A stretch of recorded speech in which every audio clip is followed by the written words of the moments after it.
नारी केवल सृजन नहीं, साधना भी है। नारी केवल ममता नहीं, मर्यादा भी है। नारी केवल प्रेम नहीं, तप भी है। और जब नारी के भीतर शील, शक्ति और शुद्धता का संगम होता है, तब जन्म लेती है सती अनसुईया जैसी पवित्र चेतना। आइए आज दिव्य ज्योति में जानते हैं तप, त्याग और मातृत्व की अमर गाथा सती अनसुईया। सती अनसुईया का जन्म प्रजापति करदम और देवहूति की पुत्री के रूप में हुआ था। उनके पति महर्षि अत्रि सप्त ऋषियों में से एक थे। वे स्वयं एक महान तपस्विनी और मातृशक्ति की सर्वोच्च प्रतिमूर्ति थीं। सती अनसुईया का जीवन जंगल में बीता, पर उनका मन संसार से ऊपर उठा हुआ था। उनका तेज देवताओं तक को चमत्कृत कर देता था। वे राजमहलों में नहीं रहीं, फिर भी वो राजसी थीं। वे अलंकारों से सुसज्जित नहीं थीं, फिर भी वो तेजस्विनी थीं।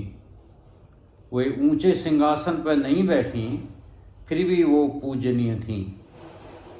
यह हमें सिखाता है महानता बाहरी वस्त्रों से नहीं, भीतर के प्रकाश से आती है। आज दुनिया में दिखाने की बात होती है, अनसुईया हमें होने की शिक्षा देती है। एक कथा के अनुसार जब माता अनसुईया के पवित्रता और तपोबल की चर्चा तीनों लोकों में फैल गई, यह सुनकर एक अजीब लीला हुई। स्वयं ब्रह्मा, विष्णु और महेश भिखारी के वेश में उनकी परीक्षा लेने के लिए उनके आश्रम पहुंचे। माता अनसुईया ने विनम्रता से उनका स्वागत किया, परंतु भिक्षुओं ने भिक्षा के साथ एक ऐसी शर्त रख दी जो किसी साधारण स्त्री के लिए असंभव थी और अपमानजनक भी थी।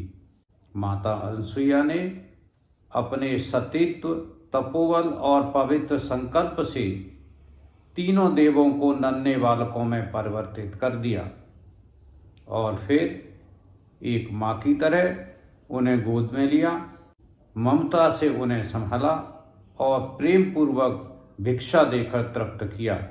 इस प्रकार माता अनसुईया का जीवन एक कथा नहीं, एक जीवित आदर्श है।